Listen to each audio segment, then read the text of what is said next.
Hello and welcome to the Switching to Plan B podcast. I'm Robin. And I'm Jumbo. And today we're reviewing the Spanish Grand Prix. Tires are okay for Plan B. Okay, so should we start with Leclerc? Qualified P1.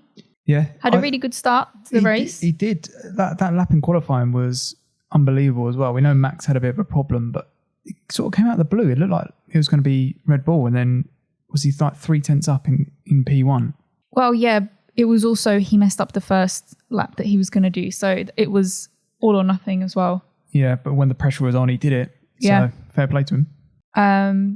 So had a good start, was going really well. Because of things happening, P2, P4, he was just running away with it, just cruising. Pit stop was fine, but then had his engine fail. Yeah. And I think that was it's a bit of a shame, wasn't it? He did that, it's like Monaco last year as well on the grid. He's going, no. Yeah. When it's And you do feel a bit because there's nothing that he did wrong. I think he was dominant in practice, and as you say, he was on P1 from qualifying, and he was doing everything right. All the chaos was happening behind him. He was just cruising, and it literally cut to him, didn't it? I think one of the Haas drivers was overtaking him, and I thought, oh no, is that Sainz? Because I thought Sainz was having a mare. Yeah. And then it was Charles, and I thought, oh, no way. So this whole race has just been blown open because he was just cruising. I think he would have just cruised to a win today. I think so too. And I think, you said it opened it up, the race, and it did. It was quite exciting, actually. For Barcelona, was quite the first half of the race, there was loads that was going on. Yeah. So we had Verstappen spin in turn 4. Yeah. He was the second person to spin due to a tailwind, apparently. So I know the cars are very aerodynamically sensitive to winds and just changing conditions. So obviously what's happened is it's just sort of pushed the car around the corner. Yeah. He did a good job to save it, though. He did. He did really well, actually. But then had a bit of a... It's about 4th, wasn't it? So he lost all that time behind Leclerc because he was battling Leclerc. Yeah. He was sort of behind Leclerc, and then he lost loads of time. I want to say he lost about 10 seconds and dropped about 4th, wasn't it? Behind Sainz and Checo, I think, were battling, weren't they? No, it wasn't. It was Russell and Checo, wasn't it? It was Russell and Checo. I want to say Verstappen Sainz had was already gone. P3. Yeah. Yeah, and Verstappen then overtook Perez in a Perez letting him go past sort of way so that he could try and overtake Russell. And that's where he had the no DRS, which took forever for him to be able to actually overtake, getting really stressed out. He was getting really angry, wasn't he? Yeah. I think we've seen it a couple of times, which makes me think, I don't know. It might just be a bit like in the heat of the moment, but he seems very angry towards Red Bull this season. There's been a couple of times where he's like, this is stupid. And I think even one of the radio messages, because there was so much coming through, I was like, geez, Max needs to chill out a little bit and just focus, because he was driving angry. So the car was sliding and stuff. And I understand that. Yeah, but at the same time, he kind of needs to understand that it is a regulation change. The cars, they don't understand how the cars are working. Mm-hmm. He could have been Aston Martin right at the back. Well, he could be, because they look the same. Yeah.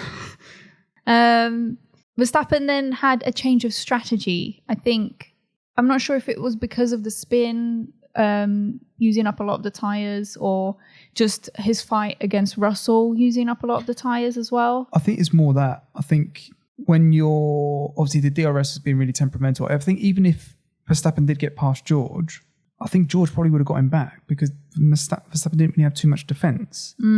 I mean, to be fair, that Red Bull probably was quick and probably would have pulled away, so maybe it would have been all right. But yeah, I don't know. But yeah, definitely change strategy seemed to work, because he put those softs on and was lightning quick again, really quick again. So obviously it worked to his advantage. Yeah, and then ended up winning the race. Yeah, fair play. It clearly worked, that change strategy, to obviously get clear air, get ahead of both Checo and, we'll get onto that, but definitely got ahead of Russell and then ended up getting a win by about 13 seconds in the end, I think it was. Yeah, so it was a second half, an easier second half of the race for Verstappen, which, leads us on to Checo. Not very happy at P2. No, and I get it, but I also feel like he should know better, if that makes sense.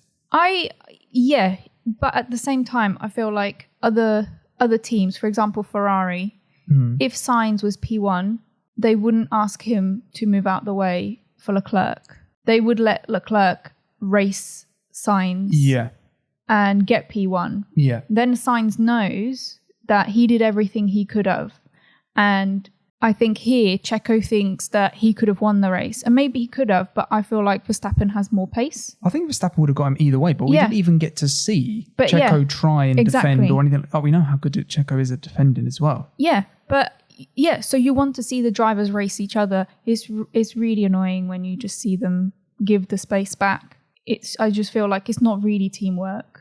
No, they say it's teamwork. I don't feel like it is teamwork. I feel like, I don't know what Checo's contract is, but I would be surprised. It seems like you're not allowed to race Max Verstappen. You must, if Max is behind you, you let him pass. And if you're behind him, you don't overtake. Because let's be honest, if it was the other way around and Checo had the quicker car, we even saw it behind Russell. They didn't let Checo get past Max later on to try and have a go at Russell when he had the better tyres. Yeah. So it's like, it is clearly one side, which is the thing I don't like. I know Max is in a title fight with Leclerc, but as we've seen, Mercedes look like they're back in it as well. Like we're only on round 6. We're going to have 23 or 22. I can't remember now because Russia's not being replaced. But we're going to have a lot more races to go yet, and they're already basically saying, "No, Checo, you're not going to win this title." Yeah. I feel like, well, why?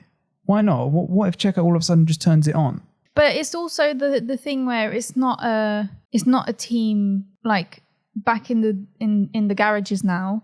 There's going to be a bit of a not very nice air, sort of, if you know what I mean. Like Checo's going to feel like he was owed that win when actually if you just let it play out and Verstappen win it, which he probably 90% would have, then there's no hard feelings about how things played out. And it's not like, the thing I don't get, it's not like it was like a Rosberg-Hamilton situation where they've taken each other out, or, you know, where teammates have come together. These two have been very clean with each other because I think it has been so heavily one-sided that Perez hasn't done anything.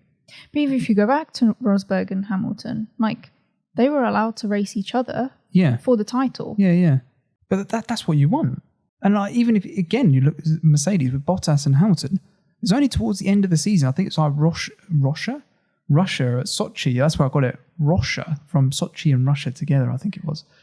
Bottas got out of the way to let Hamilton through, but Hamilton was clearly the title favourite in that team at that point. Yeah, and I think Bottas had quite a few bad races where he was quite far down in the... Yeah, and it was like... He did pick it back up, but I think at the time he was quite far down. But I can understand that. Sochi's right towards it's not right towards the end, but you're getting towards the final quarter of the season, so that's where it starts getting important. We're talking about the first quarter. Yeah.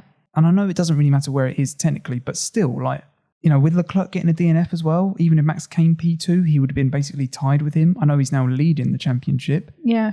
But I don't know. But is it that important now to be leading it? I just kind of feel like I would have liked to have seen Checo win today more than Max, because I feel like Checo kind of deserves more. Yeah. Like, it's not Max's fault that his DRS wasn't working and that his car was a bit temperamental in qualifying and all that stuff. But if that was Checo on the other foot, it doesn't go both ways. And I think that's the biggest problem I have with it. It doesn't go both ways. I would have just been happy with seeing them both race each other, because I think Verstappen would have got him anyway. But I just feel like they should would have been allowed to attack Checo, but Checo's not allowed to attack Max, and I think that for me, that is the biggest problem here. Yeah, that is the problem. But we did see Checo drive against Russell today, and that was really good. Was really, and he did get past Russell as well. Yeah, I think the DRS was the definitive thing. I mean, Russell's car isn't as good as the Mercedes isn't as good as Red Bull. No, but where they've seemed to have eradicated the porpoising this weekend, the potential, you're looking at and going, wow, if they start developing this car, they're could, much better. We could be talking about, 3 teams at the top, which is what we want, at least 3 teams. So it's looking good. And also, I think Russell had some great driving with Max as well.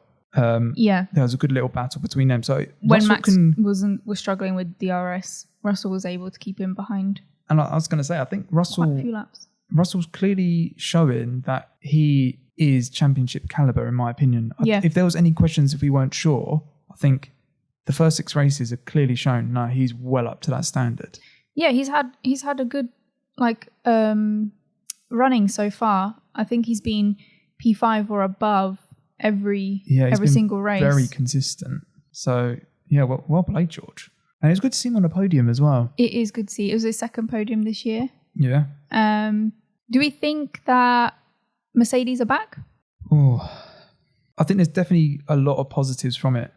I'm going to say just thinking. I think they are. You do? I think. Because I was just thinking whether we've seen quite a few races where some cars are better, others are not as good, dependent on the conditions. Was just wondering if you think it's more a conditions thing or if we think that Mercedes are here to stay. If you look at the conditions today in Spain, they're having record temperatures for this time of year. So it was flipping hot, and you could tell they were going through tyres like anything today. I haven't seen that for years. Yeah.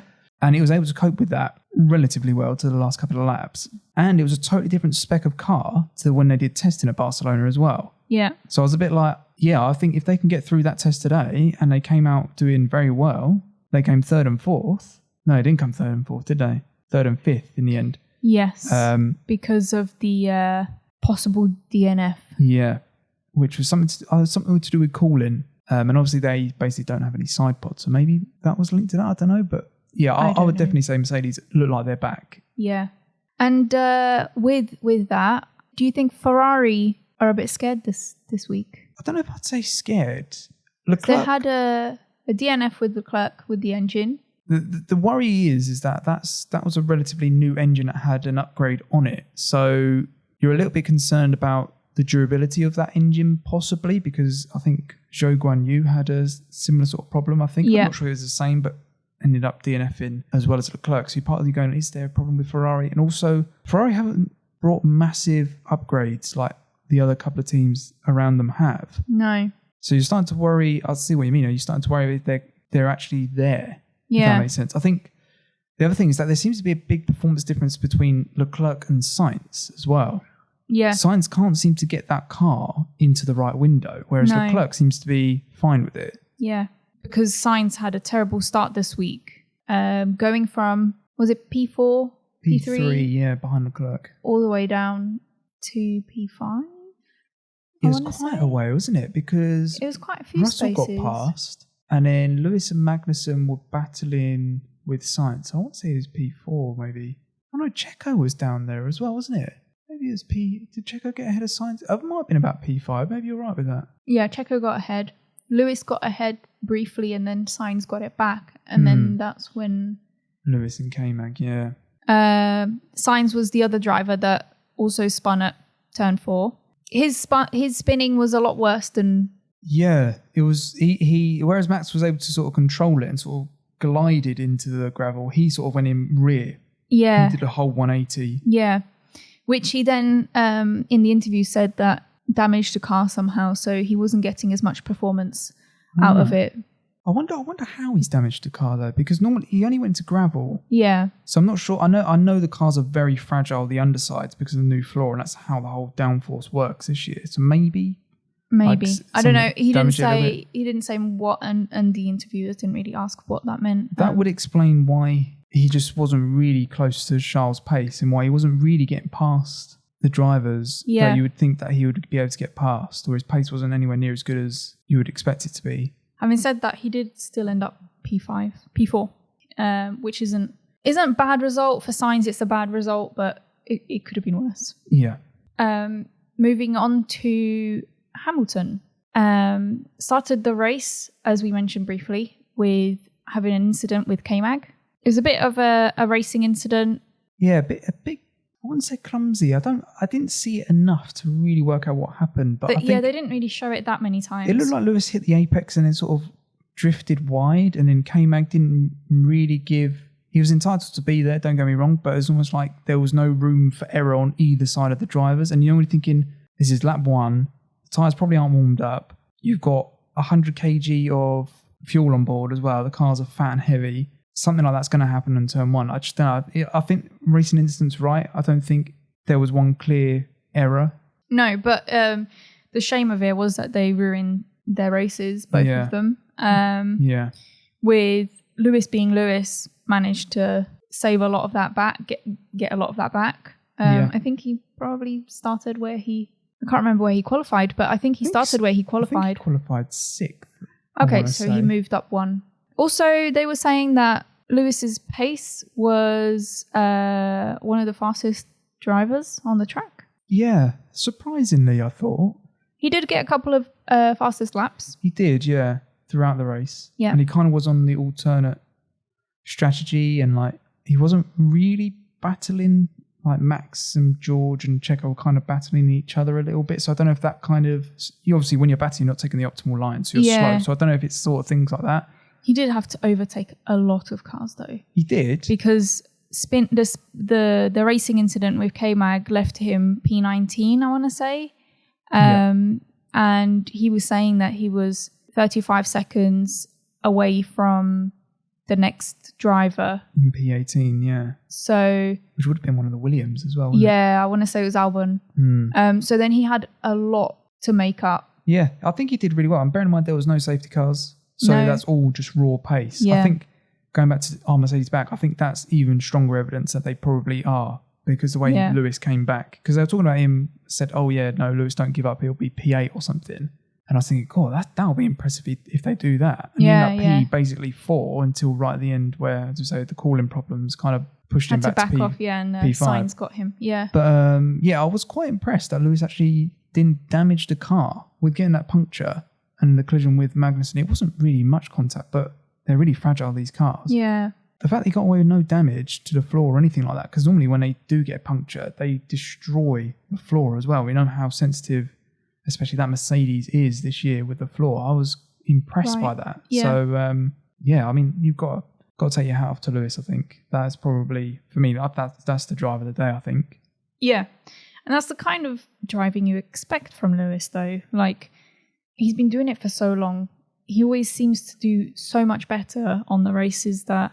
Not so much better, but they're much more entertaining to watch when Lewis starts at the back and has to make his way up the grid. And he always does. It's just at the beginning of this season, the car hasn't been there for him to do those things. Yeah. I still think I would give the edge to Russell in that car, though. I think Russell's quicker than Hamilton at the moment. Right. Genuinely, I do. I think Lewis is struggling to get to grips with that car. He just doesn't quite look... If you look back at Lewis's... through that era where he dominated F1, the car looked so... There was no dramas at all. It was just what they could say on rails. It's like a train. It just went round the corners. There was no loss of grip or none of that. And the car doesn't seem like it's like that with Lewis, but it seems much more stable with Russell. Right. So I'm not sure if Lewis has got to change his style a little bit, maybe get a bit smoother. I don't know, but yeah. So I think we'll move on to one of the big topics this week, which is the new Aston Martin. Yes, the green Red Bull. Yes. They've done it again. They basically copied Red Bull's philosophy of design. Yeah, and this is the same company that was called the Pink Mercedes. Tracing Point, yeah. Yeah. So even though they've been bought out and they're a different company, they're still doing the same thing. No, because it was when they were when Stroll took over. Oh, was it? Yeah, so Stroll took over. Oh, okay, so it's under the same. That Mercedes was quick. We'll have that, and they've gone. That Red Bull's quick. We'll have that, please. Yeah. The thing that makes me laugh is that it's very obvious that they've basically just copied it. Which again, is the biggest form of flattery is to copy someone. But you don't copy it directly. And that was the problem with the Pink Mercedes. Is it was a carbon copy. Do something slightly different. Like put your own. It doesn't have to be the exact same lines. Exactly. Does that make sense? Yeah. It's like the concept can be the same. But do your own spin on it. Like literally don't do it. And the way how they're trying to go, oh no, yeah, we had this plan so that we could do this if this was going to be quick and stuff like that. It's basically like, this was our initial car. We were going to see who was quick and then we're just going to copy it. Yeah. It's a bit like when you're copying someone's homework. You don't copy it word for word. No. You rephrase it so that it can't be told. You can't tell that it's been copied. Yeah. That's what they kind of need to do. They need to rephrase the car. Even if they did copy it and Red Bull were up in arms about it and all of that going on, we know, the intellectual property's been stolen and all of this malarkey. They're thinking, so over dramatic, Red Bull. I was thinking they're brave to go after Red Bull because Red Bull waved their white flag, not white flag, but they waved their FIA flag at any tiny little thing. Yeah. So they were brave to go after Red Bull because Red Bull will chase them down and hunt them down for it. But it made me laugh is that their performance was nowhere near Red Bull. So I don't know why Red Bull were really worried because obviously the problem that you have when you copy someone's like anything, they don't understand it. They've got all this data they don't understand because it's not theirs and they haven't thought about this philosophy. So until they start understanding it, they're not going to be quick. Yeah. The other thing we were going to talk about with Aston Martin is Stroll had a collision with Gasly. Or Gasly had a collision with Stroll, it turned out to be. Yeah, I mean, they showed it so briefly. When it did show, to me, it looked like it was more Stroll's fault. But it was just very quick. Yeah, I couldn't really make it out. It was a bit clumsy. Yeah. Again, a bit like K-Mag and Lewis's collision. Yeah, the thing is that I don't know what position it was for, but nothing interesting. I don't think either of them were very high up. They didn't seem like they had any pace, either of them, this weekend. So it's just a bit funny that they sort of tangled over each other. Yeah, and Gasly got a 5-second penalty for that. I think he finished like P14. Yeah. Somewhere quite low, which made me happy that I didn't keep him in my fantasy team. Oh, yeah. We'll go through the fancy stuff later. Just remembered our predictions. Yes. So I said that Verstappen would win. You did. Which I was very pleased that Verstappen did win because he made me look good. Yeah. And you said Carlos. Yeah, I think it was more wishful thinking. I didn't actually think that Carlos was going to win, especially because I had my turbo points on Leclerc. So part of me thought Leclerc would win, but I kind of thought it would be a nice story for Sainz to win his home race, after all the struggle that he's been having. But that didn't happen. We also have Eddie commented that he thought that Leclerc was going to be the winner. I think a lot of people would have going into the race. Yeah. He looked like he was just going to do well. Run away with it, yeah. And then I said Mercedes would be a double DNF, which is very close to at the end of the race. I was thinking, oh no, Jumbo, what have you done? No, but it wasn't. They were fine. So my losers being Mercedes with a double DNF, luckily for Mercedes, didn't happen at the end. Yeah. I said loser was Stroll because he would probably get into a collision, and he did. I'm not sure how much of a loser he was because I don't think that... I would say that's quite a big loser. Bearing in mind, everyone sort of... I don't think everyone, but when you go, that could be as fast as a Red Bull, and then it wasn't, and then Stroll had a collision with Gasly as well, or whatever, just a bit clumsy, and they weren't really there. Maybe you could get away with that loser. Okay. And then 1 point for me. So Eddie said Alonso was going to be the loser, which he kind of was because he had to take an engine penalty, so he started last. Yeah. But I think he did quite a good recovery, and I think he got P8. P9. So... Which I think was what I actually said as well. I said that Alonso would qualify 15th and finish P9, I think I said, in the Alonso prediction from last week's pod. Oh, right. I forgot we did one of those. I think you said he was going to come P5. Did I? I think you went quite ambitious. I always go ambitious. I'm like, yes, go for it. You can do this. I wouldn't have said that he was the loser though, Eddie. No, I wouldn't. I think he did quite well. Yeah. But then for the surprise, I'll start with Eddie's because it was actually quite good. He said Mercedes P3/P4. And they did pretty much that, yeah. Pretty much bang on, yeah. Bar the last couple of laps where Lewis had to give up his P4, but even so, P3. Yeah. And that's not something that you would have assumed that Mercedes was going to do. So no. And I said AlphaTauri was going to be my surprise, although they were really rubbish. You said they're going to be P5 and P6. So somehow Alonso was going to be P5, as was the AlphaTauri. Yeah, I don't really think about my predictions. They just... But I can't laugh too much because my surprise was Pierre Gasly, and the only surprise we got was that he got a penalty. Yeah. So that didn't go well either. But if you want to join in with the predictions like Eddie did, on our Instagram, we do predictions now, as well as just questions and stuff like that. So if you want to be part of the podcast, drop on our Instagram and you can be featured like Eddie was in a podcast.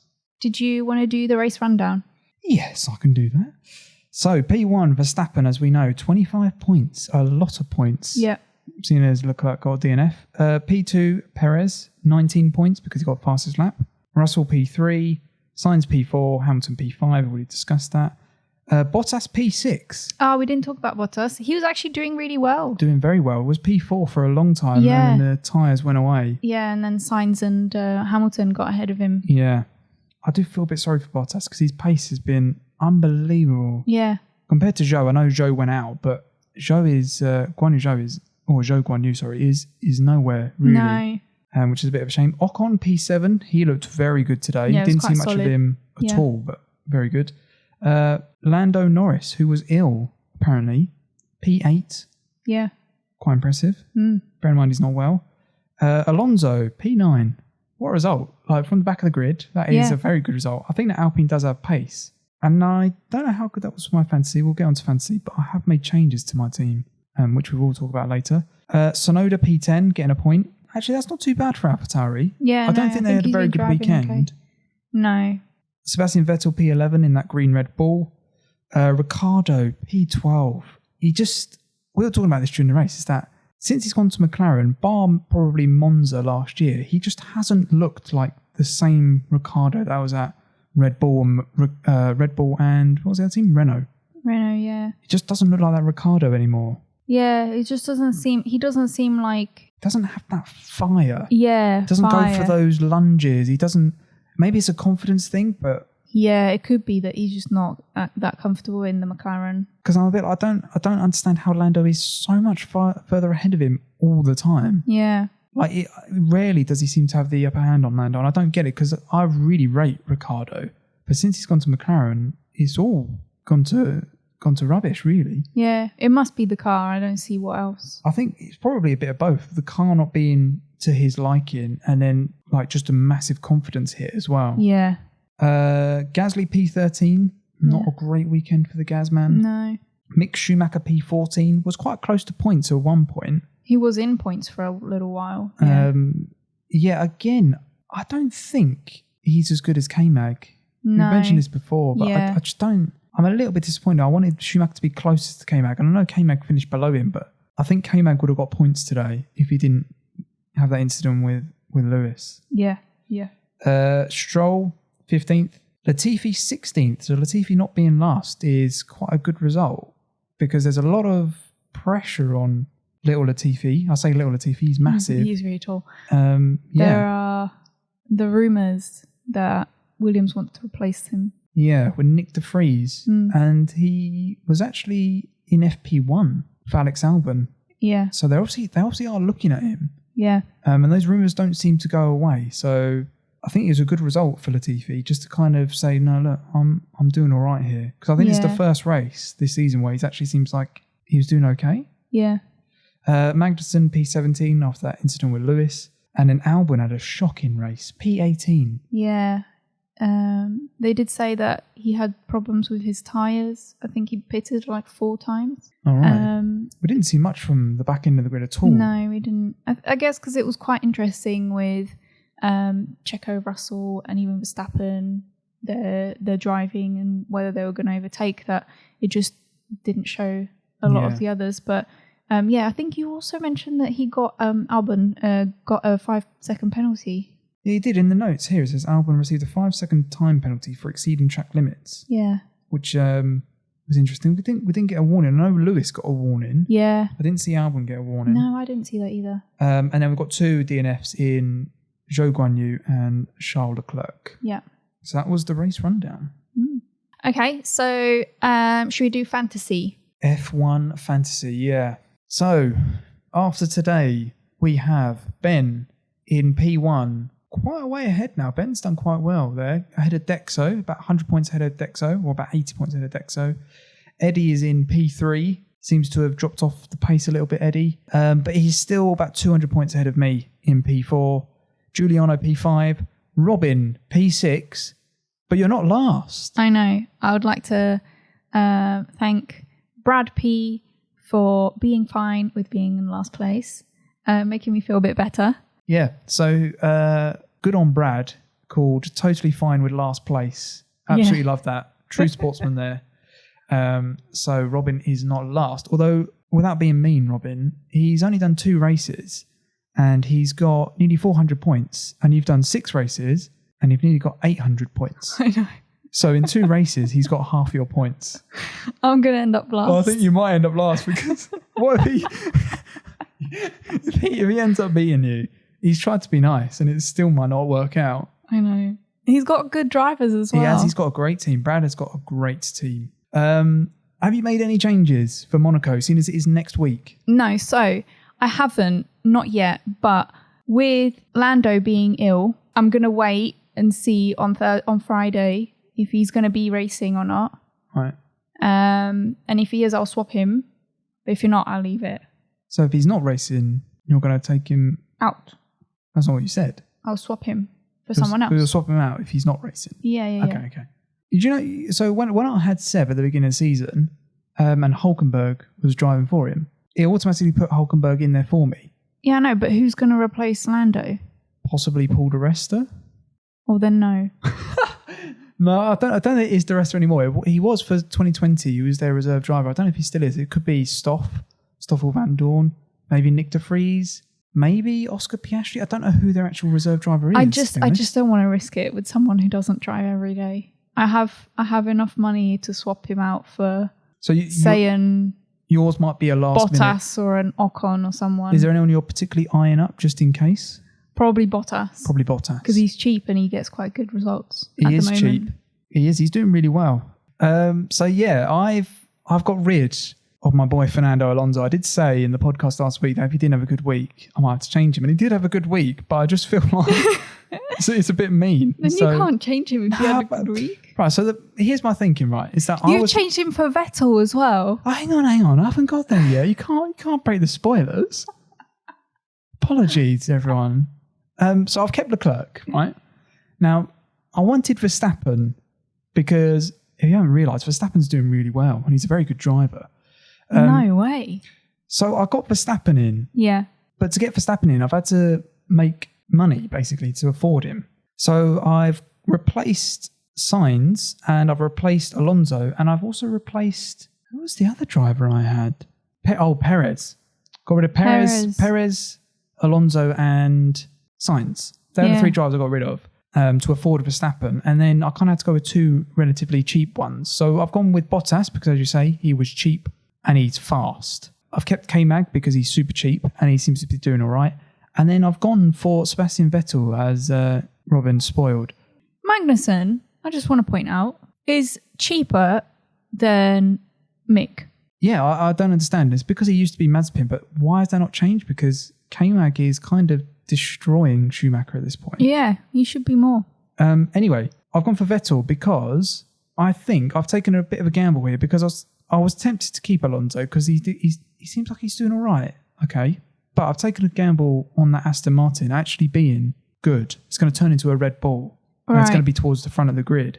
Because I think once they start to understand it, I think it will be. And in the hands of Seb, I think it could start doing quite well. Yeah, I see your point. So that's why I've done that. I've also kept Ferrari as my team. Yeah.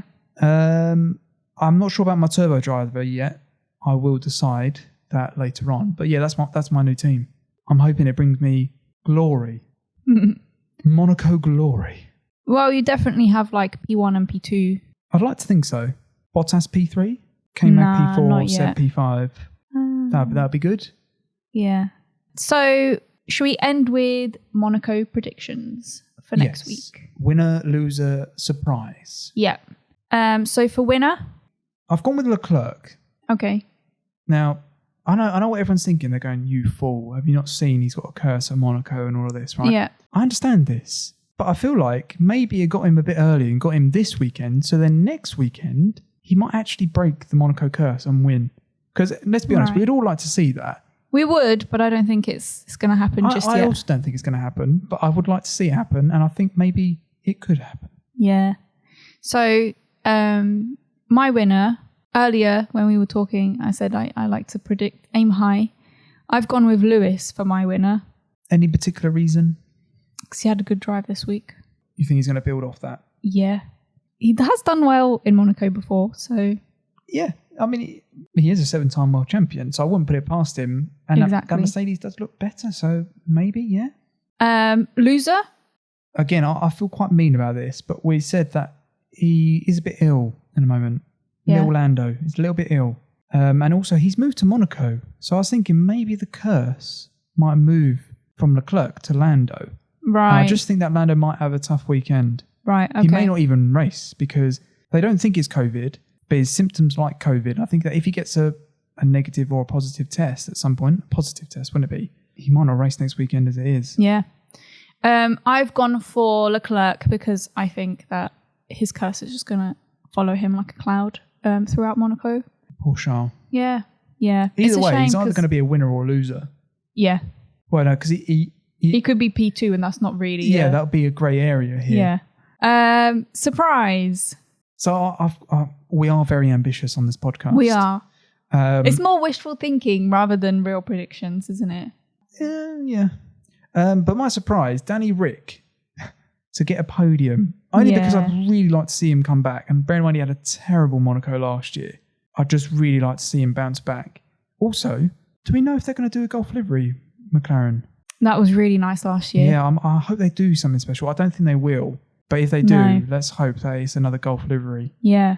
My surprise is Seb because of the whole green Red Bull. I think he might do P5. P5? Yeah. That would be very good for my fantasy. Yeah, I did it would say be. Seb P5 for my fantasy as well. Yeah, you did. So maybe you're helping me out there, Robin. Maybe. I'm not sure it will actually happen. But we'll see. Let us know what your predictions are. We'll have a Instagram post probably go up on the Saturday or the Sunday morning. Probably on the Saturday, let's hope. On the Saturday. Yeah. And you can put in what you think. I don't know why I said Saturday because you're the one that deals with them. So I was just going, no, get it out on Saturday. I can do it. You can do it, Robin. I believe you. Okay, so I think that's everything for today. And as always, you can find us on Instagram and YouTube and all the other podcast places to listen to the podcast. Yep. And you can leave comments, a rating. Actually, if you're on Spotify, Apple Music, wherever you are, leave a rating. It'd be great to know what you guys think of these podcasts. Yeah. Also, if you've got feedback, we're happy to get that too. Anything to make it better and more enjoyable. As I say, if you follow us on Instagram, that's probably the best way to do it. If not, and you're listening to on YouTube, leave us a comment there and we'll see it there as well. So those two places are good to get in contact with us with any questions you might have, and we can get them in the podcast for you. Monaco next week, I don't think is one of your favourite ones, is it? It's not. I normally think it's quite a boring race. Hopefully, with Barcelona normally being boring and this was quite good, maybe we might get a good one. Yeah, we'll see. Let's hope. An action-packed Monaco. Fingers crossed, everyone. But have a good week, and we'll see you in next week's episode. Take care, everyone. See ya. Tires are okay for plan B.